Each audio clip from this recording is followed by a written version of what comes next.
যে এই ধরনের সেন্সিটিভ জোনে যেন ভবিষ্যতে আর এই ধরনের ট্রেনিং দেওয়া না হয়। কারণ ট্রেনিং লার্নার যে প্লেন এগুলার এইটাই কিন্তু প্রথম অ্যাক্সিডেন্ট না, এর আগেও অনেকগুলা বিপজ্জনক অ্যাক্সিডেন্ট হয়েছে এবং জানমালের ক্ষয়ক্ষতি হয়েছে। আমরা একটা গুরুত্বপূর্ণ মিটিংয়ে ছিলাম কেন্দ্রীয় অফিসে মিটিংয়ে থাকা অবস্থায় খবরটা আমরা পেয়েছি।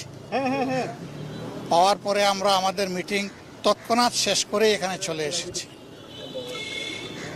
এখানে এসে যেটা বুঝতে পারলাম যে এ পর্যন্ত এই আধুনিক মেডিকেল কলেজে কম বেশি 100-র মতো ছাত্রছাত্রী এবং শিক্ষক কর্মচারী আনা হয়েছে।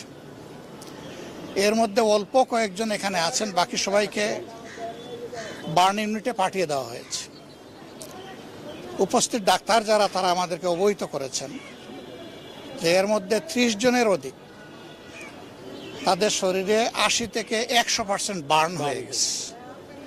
80 থেকে 100% যারা বার্ন হয়ে যায় আমাদের ক্ষুদ্র অ্যাসেসমেন্ট মেডিকেল সায়েন্সের তাদের সারভাইভ করার আশঙ্কা একেবারেই থাকে না। কিন্তু আল্লাহ চাইলে মৃতকেও জীবন দিতে পারেন, আবার সুস্থকে ধরে নিয়ে যেতে পারেন। বাকি যারা আছে তারা বলছেন যে হয়তো উপযুক্ত চিকিৎসা পেলে তারা সারভাইভ করবে। আমরা প্রথমত আল্লাহর দরবারে দোয়া করছি যে আমাদের একটা ছেলে মেয়েও যেন এই অবস্থায় দুনিয়া থেকে বিদায় না নেয়, আল্লাহ যেন সবাইকে হায়াত ফিরিয়ে দেন। আর পরিবারগুলো এখনো জানে না তাদের কলিজার টুকরা কে কোথায় কিভাবে আছে, তাদের উদ্বেগটা যেন আল্লাহ দূর করে দেন। চিকিৎসা সেবায় যারা নিয়োজিত আছেন আমরা বলে এসেছি বার্ন ইউনিটে ইনশাল্লাহ আমরা যাব, তারা যেন তাদের সর্বোচ্চটা দিয়ে তারা চেষ্টা করেন।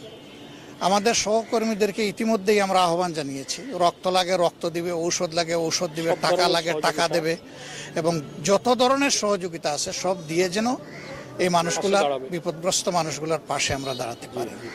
আমরা দেশবাসীকেও আহ্বান জানাবো যে প্রথমত তাদের জন্য সবাই যেন দোয়া করে, আল্লাহ যেন তাদেরকে সুস্থ করে দেন।